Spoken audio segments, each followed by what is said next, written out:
Hello and welcome to another edition of Sports Talk Philadelphia. I'm your host, Tommy McIntyre Jr. Well, the Philadelphia 76ers made some big deals at the trade deadline. Unfortunately, it didn't involve Jahlil Okafor. It involved Nerlens Noel and Ersan Ilyasova. We're going to be talking all that and more coming up after this. 6, 5, 4, 3, 2, 1. You'll never have the sacred stone. Oh, this you crazy mother.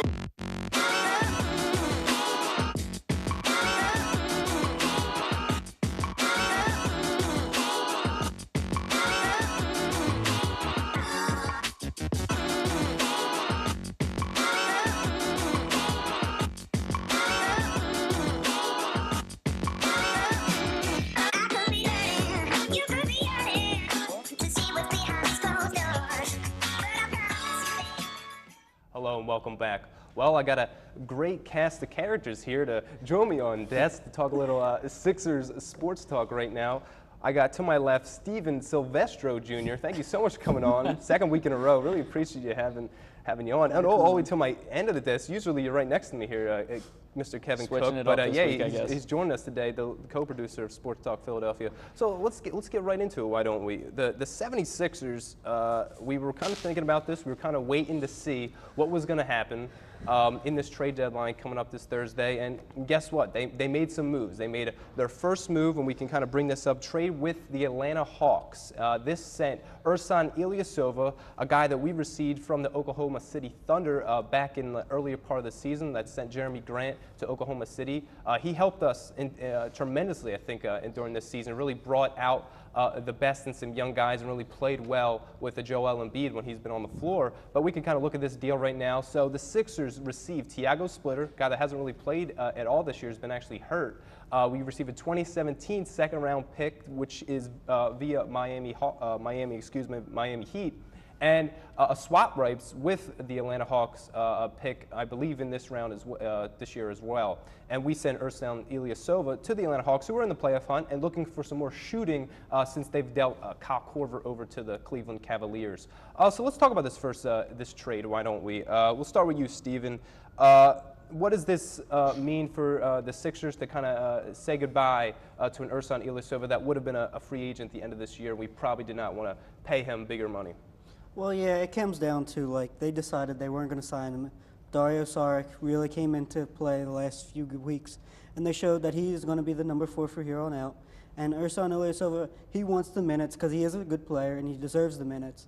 But they want to have Saric with more time, and they weren't going to sign him this offseason because his contract was going to be a lot higher than they need necessary for a backup.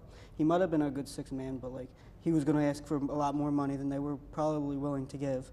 But then it comes down to is they traded for Ilyasova earlier in the year for Jeremy Grant. And I think they did pretty well in that trade for Grant because I think they got Ilyasova in the first round. And then to trade Ilyasova for Splitter and the second round and then the swap rights, which they probably won't do a swap since Sixers will have a better second-round pick overall. But it comes, and I think Splitter could be actually, I don't know if they're going to keep him or not, but I think he could actually be beneficial for the team since, remember, when he was doing very well, it was with the Spurs, and Brett Brown was his coach, well, under Greg Popovich, but Brett Brown was there, and he could possibly come back to that kind of player. Yeah, and that's a good point to kind of bring up of this trade. Is this not just one of those things where figured what you could get before the trade deadline, before probably not wanting to sign Ersan at the end of the year? Or do you think this was also a move to maybe bring in a guy like Tiago too, that maybe helps out the core? Or what do you think, Kevin? Do you think this guy may just be dropped as well since he hasn't really played much this year? I'm not so sure of whether or not Splitter will stay here, but I do think that the move was in large part to get rid of Ilyasova. Because of the way that we've seen Dario Saric playing lately. This was in absence of Joel Embiid, and he's kind of stepping up and taking the role, and I think that when you see that he's going to be good enough to take that start and 4-spot role for them. And I think that Saric's play over the last 4 games right before the break showed that that Ilyasova was expendable. Now, obviously, it was not nice seeing them get rid of like a pro that had meant so much to this team. I mean, before Ilyasova got here, the Sixers were winless. There wasn't really any true leader on this team. However, that has changed since he's been here. So I'm not going to completely throw away the shot of a Ilyasova return maybe this summer or in the future. However, I don't know if I don't think that he was right for the team right now.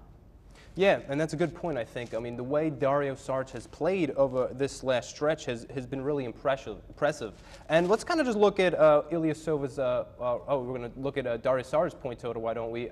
Just kind of this last stretch, and pretty much I believe this is his season so far. 10.8 points a game, 5.9 rebounds a game. And honestly, he's just been playing tremendous over this last stretch, really putting up big numbers, double-doubles, 20-point games. Steven, talk about what his contributions this last maybe 2 weeks or so, maybe even before the All-Star break, that has proven to the team that he's ready for those extended minutes and getting thrown into the starting lineup. Oh, that's huge how he's really developed very well in the last few games. He's got a bunch of 20-point games. He had back-to-back double-doubles going into, I think, the All-Star break. But, like, he's been the leader while Embiid's been out. So, like, everybody was nervous when Embiid went down who was going to be the leader. Saric has stepped into that leadership role. And I also think one thing we're all forgetting is Gerald Henderson has really filled in for a veteran leadership role, which is kind of like you don't usually look for it a lot in the NBA right now. But the Sixers are a very young team. Ilyasova was the veteran leader, but Henderson was really stepping up right there at the end. But like it comes down to, as Saric actually tweeted earlier today, he's going to miss because Ilyasova was his mentor. But I think at this point, Saric has gotten used to the NBA now because it's a different kind of little bit of different game from the European game. So came over. He's transitioned well, and now he's going to start. You're going to start seeing who he really is as a player. Yeah, and going off of kind of what Stevens just said about Dario Saric, Kevin, what do you think is his ceiling? This is still a young guy, someone that many people didn't know what to expect. I mean, fans have been asking for him. We saw all the highlight reel tape that he's given us over the years from Croatia, but we really never knew what he could really be in the NBA. And what we saw over this last stretch is a guy that's really going to work hard, can board, if he knocks down that three-point shot, can really be a dangerous player, and can also handle the ball a little bit and can really dish it. So he has a lot of different skill sets. But for example, say when a guy like Ben Simmons gets thrown into this lineup, what do you see his future plans with this team? Oh, well, right there, those are two completely different questions. His ceiling is a kind of like a Draymond Green-esque player, but I don't think he can reach that ceiling with a Ben Simmons. Ben Simmons is going to be a guy that's going to control the ball on offense, and I don't see Saric playing in with that unless he's going to be that three-point shooter in the corner. That's also, like you were saying, he hustles, he plays defense, so he's going to be a little bit of a different breed than Draymond Green. However, with that being said, they do fit together, Saric and Simmons, and their games will match up nicely when it's all said and done, I believe. But whether or not his ceiling is the same thing as what we're going to see when he's playing with Simmons, I don't agree with that. Okay, so you're saying that basically you may not ever see the ceiling of a Dario Saric unless he gets to kind of fulfill his... Unless he's not playing with Simmons. Because Simmons is going to control the ball. He's going to be a dominant point forward, which kind of that is the type of Saric role, maybe not into that extent of being such a point guard kind of player. Do you have any thoughts on that, Steven, in terms of when a Ben Simmons comes back, what will that do to Saric as a player and his role on the team? Well, obviously when a big key player, like when Ben Simmons comes back, also with Embiid when he comes back, Saric's going to have a different role, just for the fact that there are two other stars in the team. Right now, there really was an emptiness and there was no true great player on that team to lead them, and he stepped into that role. It will be different when there will be other leaders there. He might be the third best player on the team if Ben Simmons and Embiid continue to play as we expect them to play. So I agree with Kevin I don't think he'll reach his full ceiling with a Simmons or with an Embiid and Simmons actually on the court at the same time. Yeah, and I think that's obviously true. But I think the main guy we have to talk about now, and let's maybe switch to the next trade, is a trade with Dallas. This happened early hours of or I guess late hours of the trade deadline now, since it's the last day. Dealing Nerlens Noel. I think this is the shocker for most Sixers fans, considering that Jahlil Okafor was on the trade block for a while, and so was Nerlens Noel. There's no doubt about it. But Jahlil seemed like the guy that was going to get pushed out of town. He was the guy that wasn't really playing much. And now we see what the Sixers get in return for him. Andrew Bogut, Justin Anderson, a shooting guard, and a first-round pick, top 18 protected, so pretty much is going to be 2 second-round picks for the Sixers, since the Mavs are probably no way they're going to finish outside the top 18 in this year's draft. Yeah, I mean, a reaction, at least my reaction right off the bat was complete shock. Not in terms of what we've got in return, just more seeing Nerlens Noel being dealt before a guy like Jahlil, who was almost seemed like he was going to be traded like a couple weeks ago, and then is still with the team even after the trade deadline. We just ended with Stephen. Kevin, give us your first thoughts of this deal. What were your first thoughts after you saw Nerlens was dealt? Maybe not even saying what we got in return for him. I wasn't too surprised of the news of him being traded, because his contract's up this year. And I don't think that both of those players are going to be here probably after the draft. And I thought that going into it, and I was actually talking to Stephen earlier today, and when we were talking about it, he said that he thought Okafor was the guy to be moved. But I brought up the possibility that Noel was that guy. Because when you look at the numbers from this season, Noel is playing tremendously. His shooting percentage has gone through the roofs compared to what he's been doing in the past. His free throw percentage has gone up. And these are things that a team wanted to see from a guy like Noel, who's a terrific defender on the backside. So when you see his offensive game improving, that shows that he's working on his game, and that's why they were able to get something in return for him. Teams wanted him. However, I'm not ecstatic with what they got in return. But with that being said, if the guy that they did get, Justin Anderson, if he turns into a solid player for this team, I think that this is a good move for them. So let's just go right into that, Stephen. The trade happens, first reactions, and then maybe give a little bit of what you think now after having some time to think about it. Well, first reaction was I was kind of excited because I thought we were getting a first-round pick. But if you look at it, it's a flat-out lie. They're not getting a first-round pick at all. They're getting 2 second-rounders. The only way for them to get that first-rounder is if the Mavs somehow win out in the last 26, and still they need teams to lose to get out of the top 18. So there's no way that that's going to happen. So then you got to realize, when they first came out, there were big rumors that they would try to trade Bogut right away because the Cavs were interested. That didn't happen, so they're probably just going to buy out Bogut. So really, you're coming down to, you traded Nerlens Noel to buy out a contract to hit the salary floor and 2 second-round picks, and for the shooting guard. The shooting guard, he's got potential, I think, but we didn't see a lot of him. He only averaged 13 minutes. He did get 6.5. But you got to really see how he'll transition to possibly doubling his minutes when he comes here. But I thought it was a horrible trade, and I think it comes down to Colangelo obviously is not a great trader, considering if you look, because I say flat out, with the Okafor, it's flat out a problem on Colangelo and Brett Brown. In December, Okafor had a lot of trade value because he was playing a lot. So when it comes down to, Brett Brown then decided Okafor didn't play several games in a row.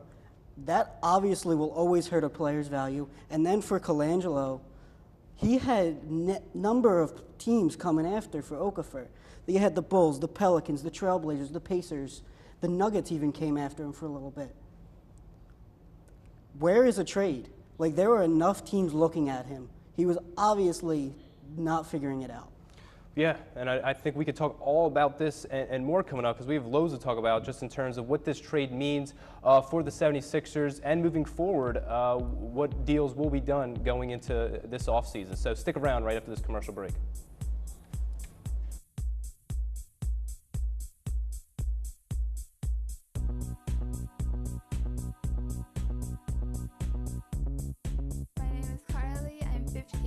And I am a heart recipient. I got my first heart transplant when I was 1.5 years old. I got my second heart when I was 13. When I get my driver's license, of course I'm going to say yes to be an organ donor. I've been saved twice, So who says I can't save somebody else? This gift of life was made possible by an organ donor. Imagine what you could make possible. Sign up as an organ, eye, and tissue donor. Go to organdonor.gov. We've all seen stories of conflict that ended with peace. We've seen stories of hunger end in abundance. We see stories of fear, despair, and poverty, but they can end with courage, hope, and love. With you. Be a part of writing a story that's greater than poverty. Learn how at worldvision.org. Just tell him to come back with Noel's stats. Come back with Noel's stats.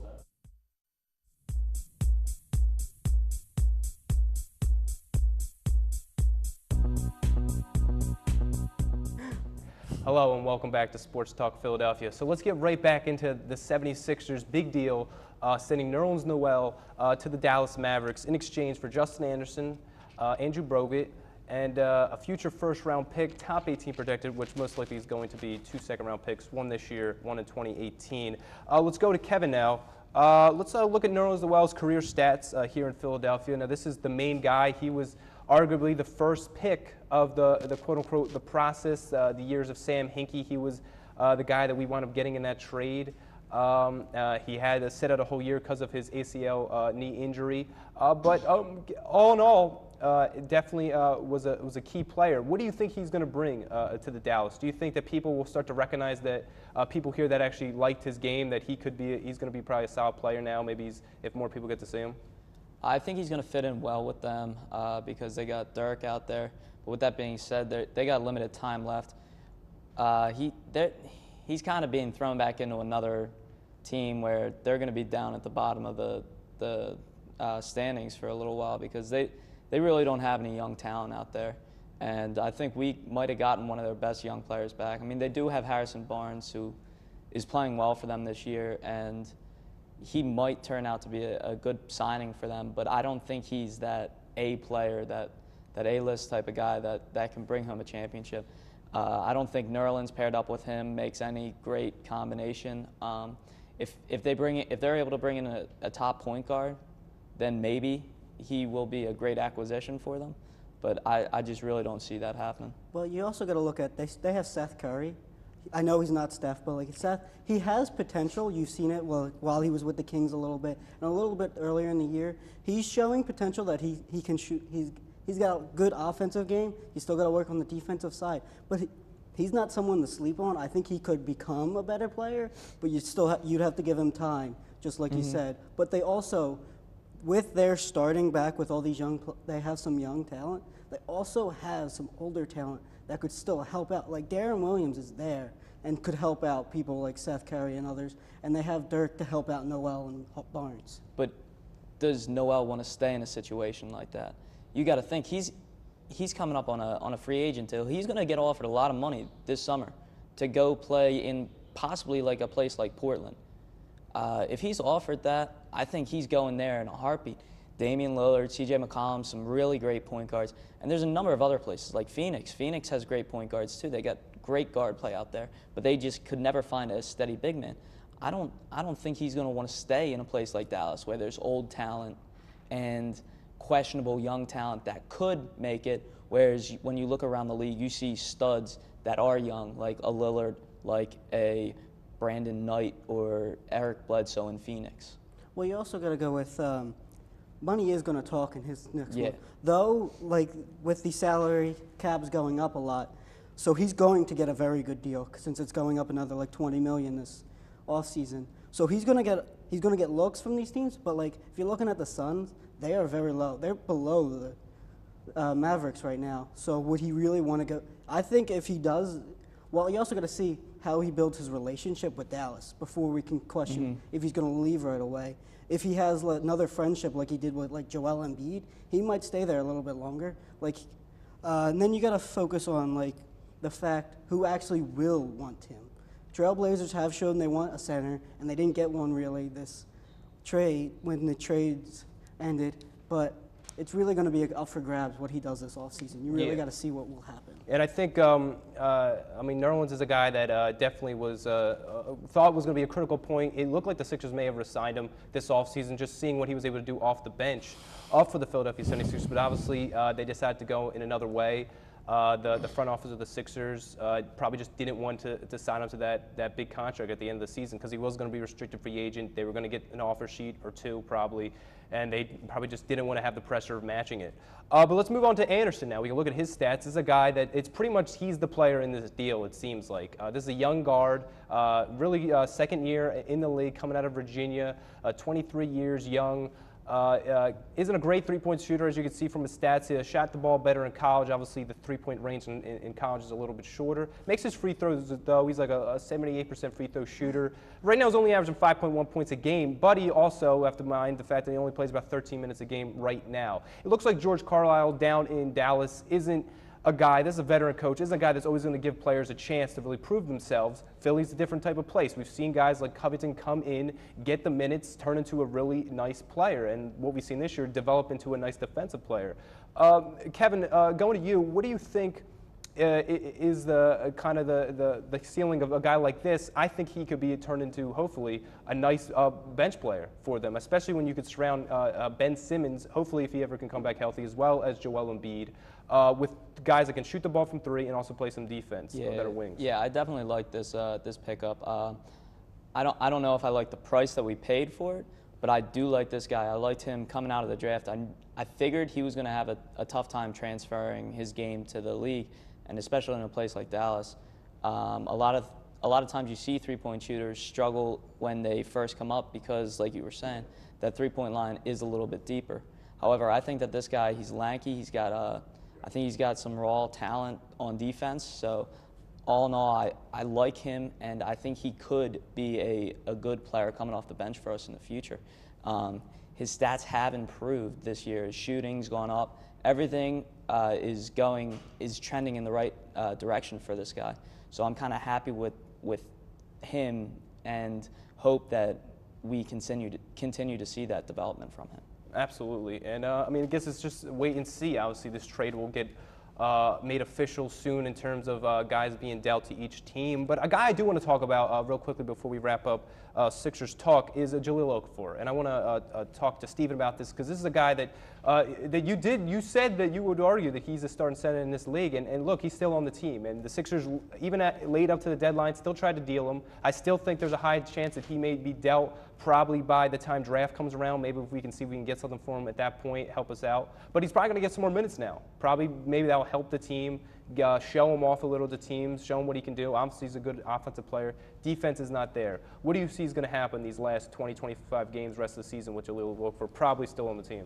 Well, with Okafor on the team, he's looking at it too. This is just him trying to work out because he's trying to find another team. Because with his offensive playing style, he's more of an old school player, which is very different than what the Sixers are going to do with Asaric and Embiid. So he's not going to fit in the offense coming out. So he's going to start showing that he's available to other teams. He's going to try to make his worth a little bit more. And you also got to see Rashawn Holmes is also going to benefit from this because he's going to get some of Nerlens' minutes.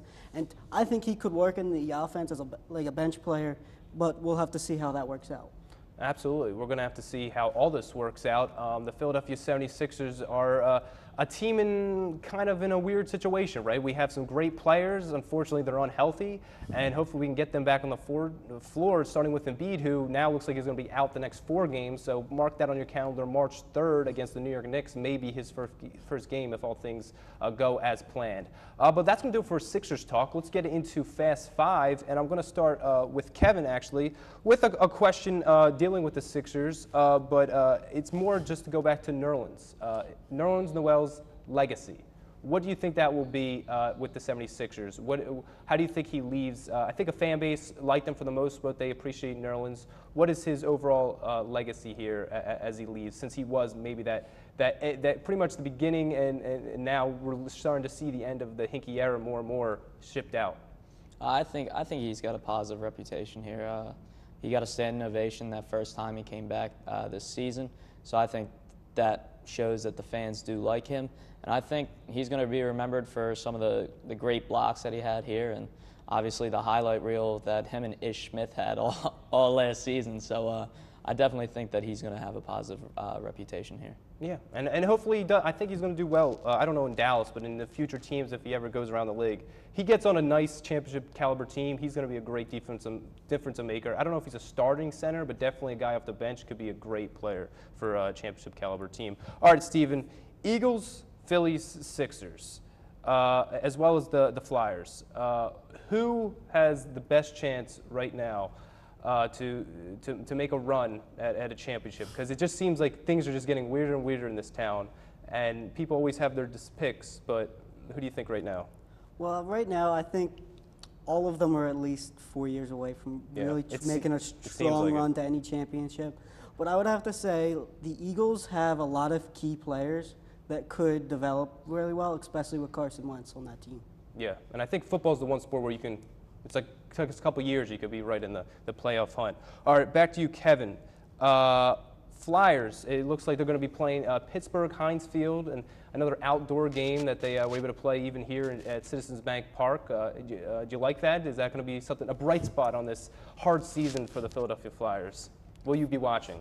I'll probably watch it just because it's the Penguins, but if it starts going ugly, I'll probably turn it off. But Flyers don't normally play well in those games. I made it down to the Winter Classic that they played here. I think they lost that game. Yeah, you're right. We have lost a lot of those games. They lost to Boston a couple years ago too. So I don't know how they count those as a regular season game though. If you think about it in context, like you actually are outside and that's a real game counts. It's like counting the World Series. For the Flyers' sake, hopefully they stop counting them. Yeah, because we're losing them too. It's like shootouts back in the day. All right, let's go to you, Steven. Okay, so we have Eagles Combine coming up. We're not Eagles Combine, but the Combine for the NFL. Who are you looking for as guys that you think the Eagles will probably have their eye on in this upcoming Combine?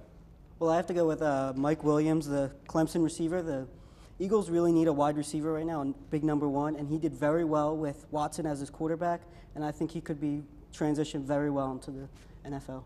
All right. Keep your eye on him. All right, and to Kevin, final question. Phillies played first game of spring training. Baseball season's among us. Quick answer, are you happy to see baseball season upon us right now? Very much so. The weather outside's nice, and baseball normally means nicer weather's coming, so. All right. Yeah. I like it. All right, I'm going to end this real quick. Thank you so much for watching Sports Talk Philadelphia. I want to thank my guests. This kid's like tapping his fingers. Steven Silvestro Jr., Kevin Cook. I want to thank you all for tuning in. You can check us out at Sports Talk LTV on Twitter. That's a new Twitter account. You can check us on YouTube, on Facebook, and then at LaSalle TV Philly to check all our other LaSalle TV programming. And please check us 10:30 on Thursday nights. Really appreciate all the love. See you next time. Yeah, so I realized this week